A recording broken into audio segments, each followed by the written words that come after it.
Hi, everybody. Welcome back to Ox Talks. Thanks for watching the show today. And as always, thank you for supporting this channel.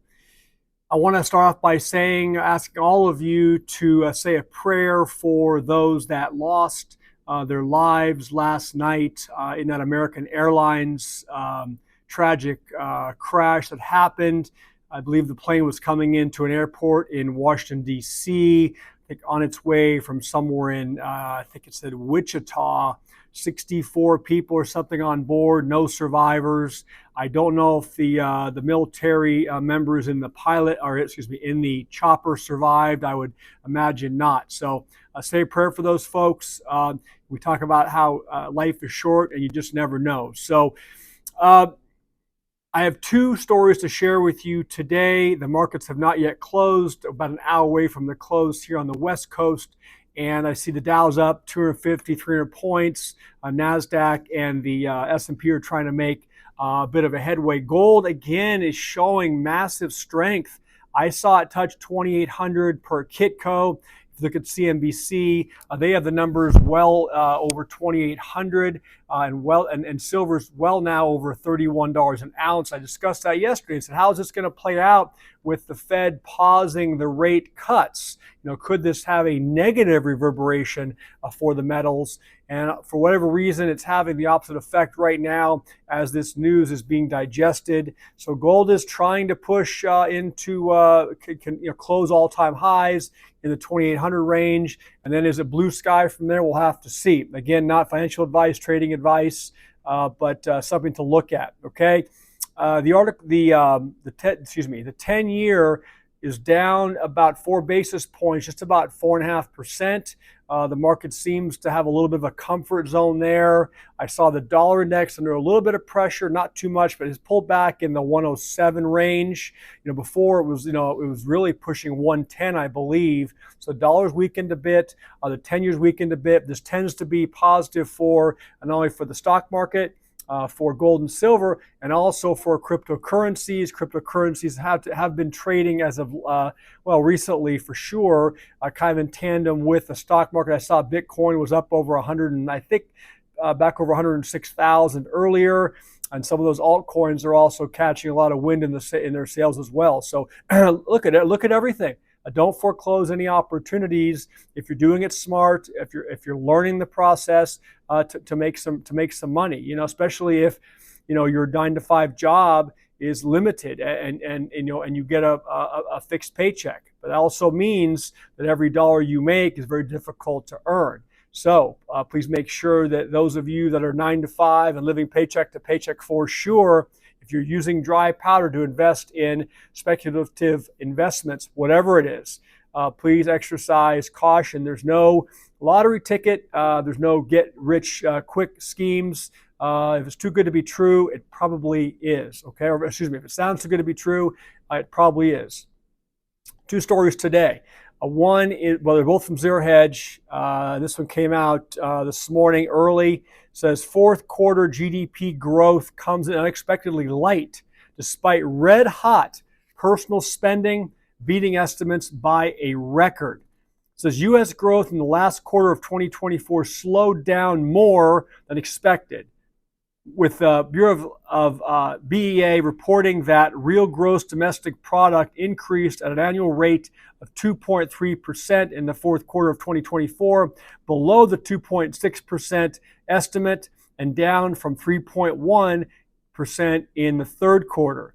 This left the 2024 quarter four over quarter four growth rate at 2.5%, a step down from 3.2% last seen in 2023. So GDP year over year is falling. That means that we are producing less, and that is not a good sign. Personal, and what's even a worse sign is what's driving even these abysmal GDP numbers. Personal spending contributed more than 100% of the bottom line GDP print, or a whopping 2.82% of the 2.25% print. Think about that. Personal spending. What is notable about the GDP print is that while virtually every other aspect of the U.S. economy shrank, with the exception of government. Okay, that's not surprising, but that is about to obviously change under the new administration. It was all about consumer spending, which not only compromises 70% of U.S. GDP growth on average, but which advanced at a 4.2% pace. The first time since late 2021 that outlays have exceeded 3% in consecutive quarters. The acceleration was led by a pickup in motor vehicle sales. Go figure. I mean, they can't sell enough of these cars off these lots right now. And the prices on these vehicles is insane. As shown in the chart below, again, I'm not showing it to you, sorry, the 4.2% personal consumption print was the biggest beat to consensus expectations of 3.2% on record. So personal spending was greater than any of the economists thought it would be. The outlook for the economy this year is one of more moderate growth, it says. The latest Bloomberg month survey shows GDP growth will cool to 2.2% on average, with economists anticipating only a few Fed interest rate cuts. And I'll tell you, after yesterday's Fed meeting, if you heard Jerome Powell's comments, he basically said, we're in no hurry to implement any further rate cuts at this time. Bottom line, the U.S. economy is now all about credit at either the individual level or the federal level. That's the only place that growth can be found. So think about that. And we talk about the level of credit card debt and overall credit debt that the United States consumers are carrying right now on their backs. A lot of them are going delinquent. A lot of them are defaulting, but even the ones that are making their payments on time are carrying massive, unheard of, record-breaking amount of credit card debt, auto loan debt, student debt, mortgage debt, you name it. Okay, and that's on a personal level. Well, we already know the federal government and that disaster, and the debt levels of the federal government. So that's what's happening. This thing is propped up.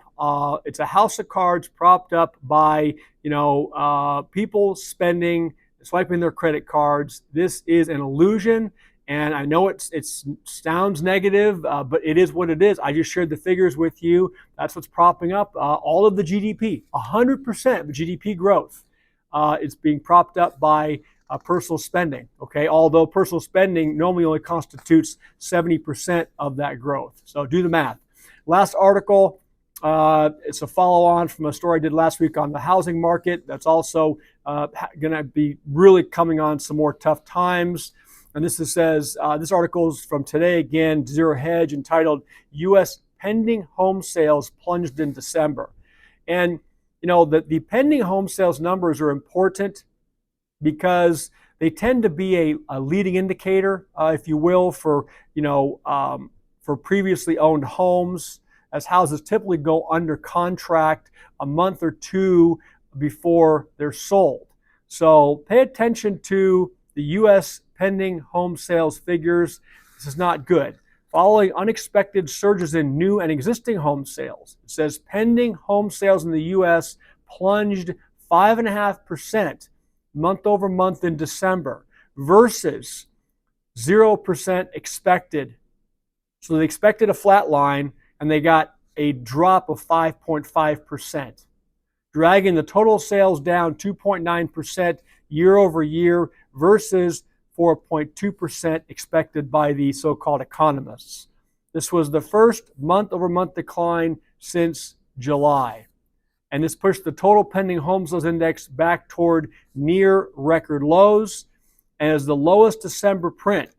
So the lowest December print since they began keeping records on this statistic, and that goes back to the year 2000. The article basically is saying it's the affordability that's causing this issue.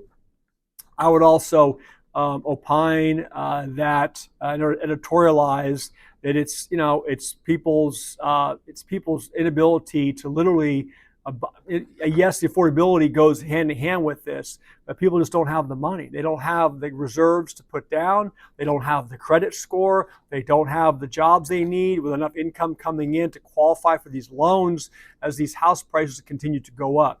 In fact, sales fell across all regions. Northeast fell 8.1%. Month over month. Midwest fell 4.9% month over month. South fell 2.7% month over month, and the West fell 10.3% month over month.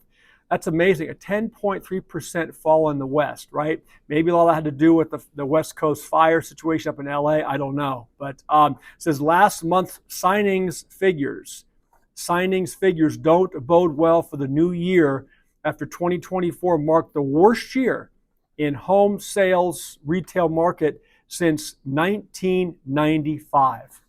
So guys, again, not trying to sound doom and gloom, but again, we have to separate doom and gloom and just fear porn from reality. What I just share with you are statistics, basically government statistics, all right? So it is what it is. Obviously, you need to be paying attention to it.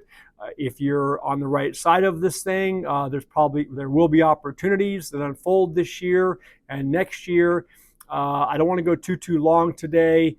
Keep a watch on these markets, and again, hug your family and loved ones again tonight, because I'm sure those 64 people that took that plane ride yesterday didn't think that would be their last day on planet Earth. So with that being said, God bless everybody, and I appreciate all of you again supporting the channel. I'll talk to you soon. Bye.